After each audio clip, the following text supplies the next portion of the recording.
Hello students, GK tech Bangla চ্যানেলে তোমাদের সকলকে স্বাগত জানাই। তো আজকেও তোমাদের জন্য নতুন একটি ক্লাস নিয়ে চলে এলাম। তো প্রত্যেকটি প্রশ্নের সাথেই থাকছে এক্সট্রা ইনফরমেশনও।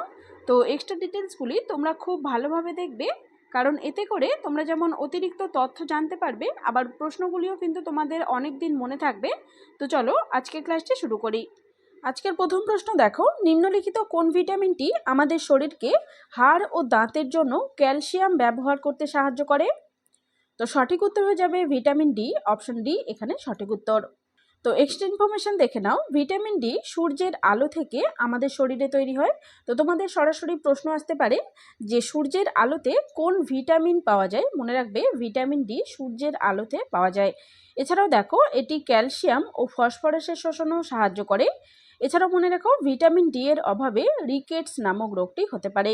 মনে রাখবে এই রিকেটস হলো আমাদের শরীরে হাড়ের একটি রোগ। পরের প্রশ্ন, কোন ভিটামিন অধিক তাপে নষ্ট হয়ে যায়? অধিক তাপে অর্থাৎ অত্যাধিক যদি তাপ দেওয়া হয় বা অত্যাধিক যদি ফোটানো হয়, তাহলে কিন্তু একটি ভিটামিন নষ্ট হয়ে যায় বা গুণাগুণ নষ্ট হয়ে যায়। মনে রাখবে ভিটামিন সি সেটি, অপশন সি এখানে সঠিক উত্তর। দেখো ভিটামিন সি জল দ্রবণীয় এবং তাপ আলোতে দ্রুত নষ্ট হয়ে যায়। এটি আমাদের রোগ প্রতিরোধ ক্ষমতা বাড়ায়। ভিটামিন সি আমাদের রোগ প্রতিরোধ ক্ষমতা বাড়ায়, মনে রাখবে। এছাড়াও দেখো ভিটামিন সি এর অভাবে কি হয়, স্কারভি নামক রোগ দেখা দেয়। তো স্কারভি কিসের রোগ? মনে রাখবে স্কারভি হলো মানবদেহের দাঁতের মাড়ির একটি রোগ। দাঁতের মাড়ি থেকে রক্ত পড়াজনিত একটি রোগ স্কারভি। তো ভিটামিন সি এর অভাবে এই স্কারভি রোগ দেখা দেয়। পরের প্রশ্ন দেখে নাও, মানবদেহের দীর্ঘতম স্নায়ু কোনটি? মানবদেহের দীর্ঘতম স্নায়ু অর্থাৎ যে স্নায়ুর দৈর্ঘ্য সবচেয়ে বেশি কোনটি? মনে রাখবে সেটি হলো সায়াটিক স্নায়ু, অপশন ডি সঠিক উত্তর। তো এই প্রশ্নটি তোমরা নোট করো, ভেরি ভেরি ইম্পর্টেন্ট প্রশ্ন। দেখো সায়াটিক স্নায়ু পিঠ থেকে শুরু হয়ে পায়ের পাতা পর্যন্ত বিস্তৃত। এটি শরীরের নিচের অংশের গতিশীলতা নিয়ন্ত্রণ করে। এই স্নায়ুতে সমস্যা হলে সায়াটিকা ব্যথা দেখা দিতে পারে। পরের প্রশ্ন দেখো, তাজা সবজি ও ফল ধোয়ার সঠিক উপায় কি? নিরাপদ রন্ধন প্রণালী থেকে প্রশ্ন।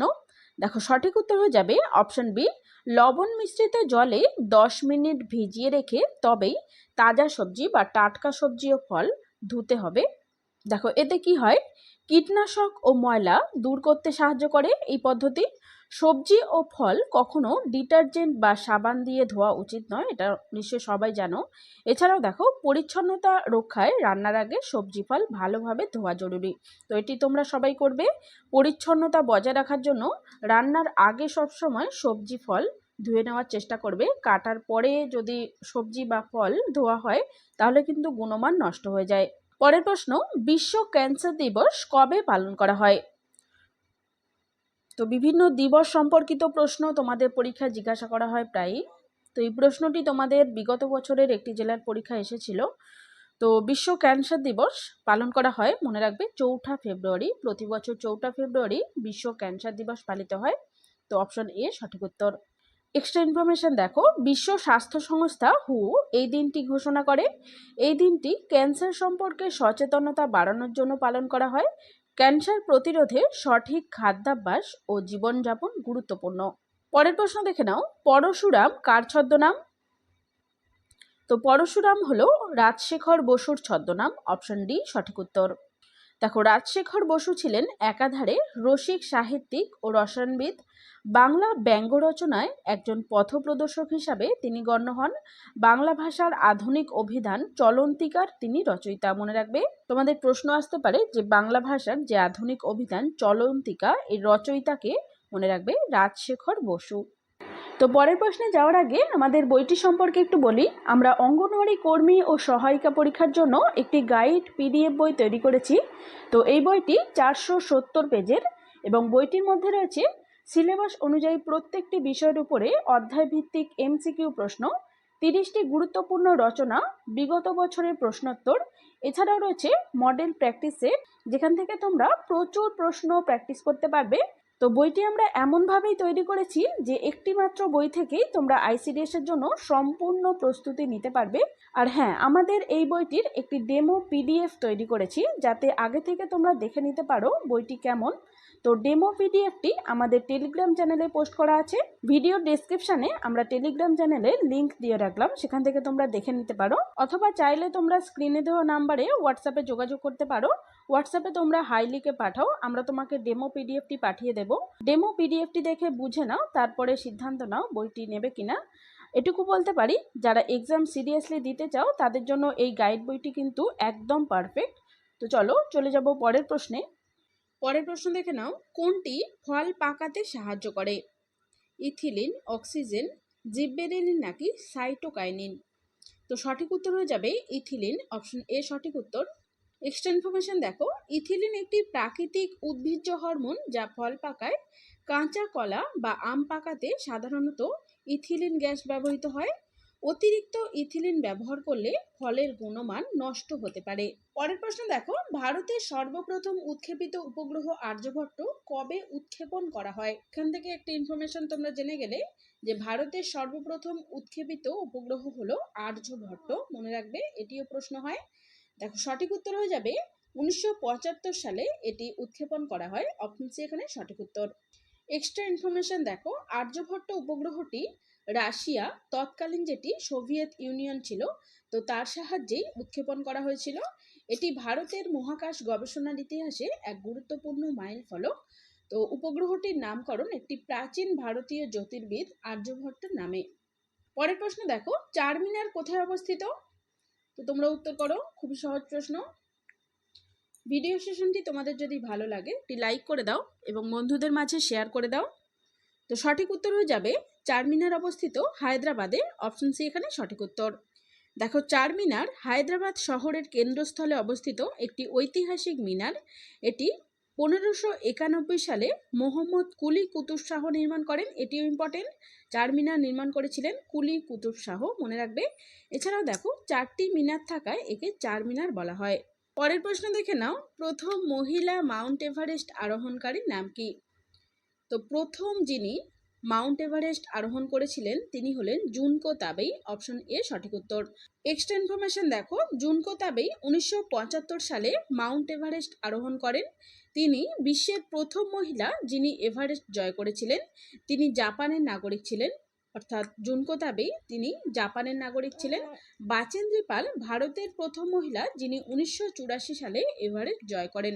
তো মনে রাখবে, যদি প্রশ্ন করা হয় যে প্রথম ভারতীয় কোন মহিলা যিনি এভারেস্ট জয় করেছিলেন, তাহলে উত্তর হয়ে যাবে কিন্তু বাচেন্দ্রী পাল।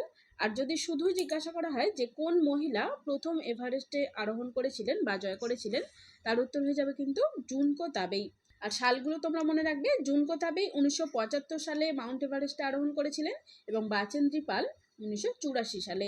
পরের প্রশ্ন, হরপ্পা সভ্যতা কে আবিষ্কার করেন? সঠিক উত্তর হয়ে যাবে দয়ারাম সাহানি, অপশন সি সঠিক উত্তর। দেখো 1921 সালে দয়ারাম সাহানি হরপ্পার খনন কাজ শুরু করেন। এটি সিন্ধু সভ্যতার একটি প্রধান কেন্দ্র। হরপ্পা এখন পাকিস্তানের পাঞ্জাব প্রদেশে অবস্থিত। পরের প্রশ্ন, আবোল তাবোল কার রচনা? তো আবোল তাবোল একটি বিখ্যাত সাহিত্যকর্ম। তো এটি রচয়িতা হলেন সুকুমার রায়, অপশন সি এখানে সঠিক উত্তর। এক্সট্রা ইনফরমেশন দেখো, আবোল তাবোল 1923 সালে প্রকাশিত একটি বিখ্যাত শিশু কবিতা সংকলন। এটি বাঙালি শিশু সাহিত্যে ছড়া ও হাস্যরসের এক নতুন ধারা তৈরি করে। এছাড়াও জেনে রেখো, সুকুমার রায় ছিলেন সত্যজিৎ রায়ের পিতা। পরের প্রশ্ন, বিহু উৎসব কোন রাজ্যে পালিত হয়? তো বিভিন্ন উৎসব সম্পর্কিত প্রশ্ন তোমাদের দিতে পারে। তো এই প্রশ্নের সঠিক উত্তর হয়ে যাবে আসাম। আসামে বিহু উৎসব পালিত হয়, অপশন বি এখানে সঠিক উত্তর। দেখো বিহু হলো আসামের প্রধান উৎসব, এটি কৃষি নির্ভর উৎসব একটি। এটি বছরে 3 বার পালিত হয়। তার 3টি নাম আছে, দেখো রঙ্গালী বিহু, কাতি বিহু এবং ভোগালী বিহু। এছাড়া দেখো রঙ্গালী বিহু হলো সবচেয়ে জনপ্রিয় বিহু, যা এপ্রিল মাসে পালিত হয়। পরের প্রশ্ন, সুন্দরবনের প্রবেশদ্বার কাকে বলে? তো সঠিক উত্তর অপশন এ ক্যানিং। দেখো ক্যানিং হলো পশ্চিমবঙ্গের দক্ষিণ 24 পরগনা জেলার একটি গুরুত্বপূর্ণ শহর। এখান থেকেই সুন্দরবনের জলপথে প্রবেশ করা যায়। সুন্দরবন হলো বিশ্বের বৃহত্তম ম্যানগ্রোভ অরণ্য, যেখানে রয়্যাল বেঙ্গল টাইগার পাওয়া যায়। পরের প্রশ্ন দেখে নাও, ইংলিশ থেকে প্রশ্ন, mister and Mrs Dasgupta is going to the market. তো বাক্যটিতে ভুল কোথায় সেটি তোমাদের খুঁজে বার করতে হবে। তো ভুল কি আছে? অপশন বি সঠিক উত্তর ইজ। এখানে ইজ হবে না, এখানে কি হবে, এখানে হওয়া দরকার আর Mr and Mrs Dasgupta are going to the market. দেখো মিস্টার অ্যান্ড মিসেস দাশগুপ্তা দুটি ব্যক্তি বোঝাচ্ছে, তাই সাবজেক্ট এখানে প্লুরাল। তো প্লুরাল সাবজেক্টের সঙ্গে সিঙ্গুলার ভার্ব ইজ এটি বসানো ভুল, এখানে আর বসবে। সঠিক বাক্য হলো কি mister and Mrs Dasgupta are going to the market. তো পরের প্রশ্ন দেখো, he works hard dash he May pass. তো শূন্যস্থানে কি বসবে, সঠিক উত্তর হয়ে যাবে শো দ্যাট। তো অপশন সি এখানে সঠিক উত্তর। দেখো শো দ্যাট কেন হলো, এর ব্যাখ্যা দেখো। শো দ্যাট দুটি ক্লজের মধ্যে কারণ ও উদ্দেশ্য বোঝাতে সাধারণত ব্যবহৃত হয়, মনে রাখবে। এছাড়াও দেখো he works hard show that he May pass, অর্থাৎ এর অর্থ হলো কঠোর পরিশ্রম করে যাতে পাস করতে পারে। তো এটি একটি কমপ্লেক্স সেন্টেন্স যেখানে একটি ক্লজ আরেকটির উদ্দেশ্য ব্যাখ্যা করে। পরের প্রশ্ন, গ্রিন হাউস গ্যাসের মধ্যে কোনটি নেই। তো কোনটি গ্রিন হাউস গ্যাস নয় এই চারটি অপশনের মধ্যে সেটি জিজ্ঞাসা করেছে। তো সঠিক উত্তর হয়ে যাবে নাইট্রোজেন। তো অপশন বি এখানে সঠিক উত্তর। দেখো নাইট্রোজেন হলো বায়ুমণ্ডলের প্রধান গ্যাস, যেটি 78% রয়েছে বায়ুমণ্ডলে, মনে রাখবে, কিন্তু এটি গ্রিন হাউস গ্যাস নয়। গ্রিন হাউস গ্যাসগুলি কি করে, তাপকে ধরে রেখে পৃথিবীর উষ্ণতা বাড়িয়ে দেয়। প্রধান প্রধান গ্রিন হাউস গ্যাস কোনগুলি, CO2, CH4, N2O এবং H2O বাষ্প।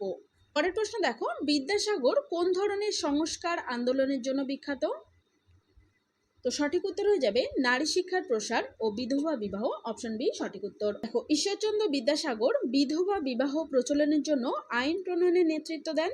বিধবা বিবাহ আইন 1856 সালে প্রণীত হয়েছিল, মনে রাখবে। তিনি মেয়েদের শিক্ষার অগ্রণী ভূমিকা পালন করেন এবং বহু বিদ্যালয় প্রতিষ্ঠা করেছিলেন।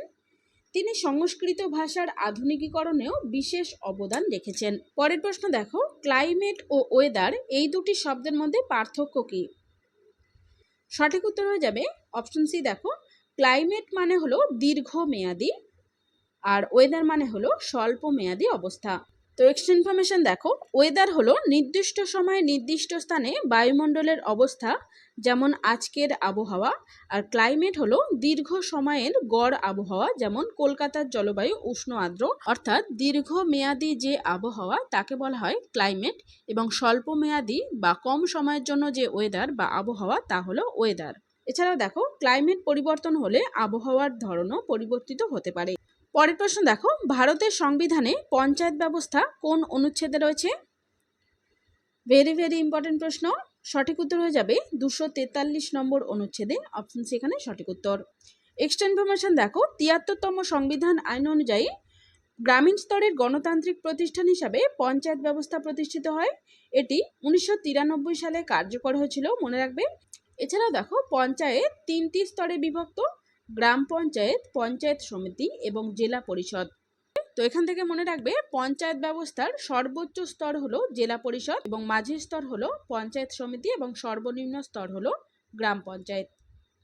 তো আজকের ক্লাস এই পর্যন্তই। ভিডিওটি তোমাদের যদি হেল্পফুল বলে মনে হয় একটি লাইক করে দিও এবং বন্ধুদের মাঝে শেয়ার করে দিও। আগামী দিনে আরও একটি নতুন ক্লাস নিয়ে চলে আসছি। তো চলো দেখা হচ্ছে নেক্সট ভিডিওতে।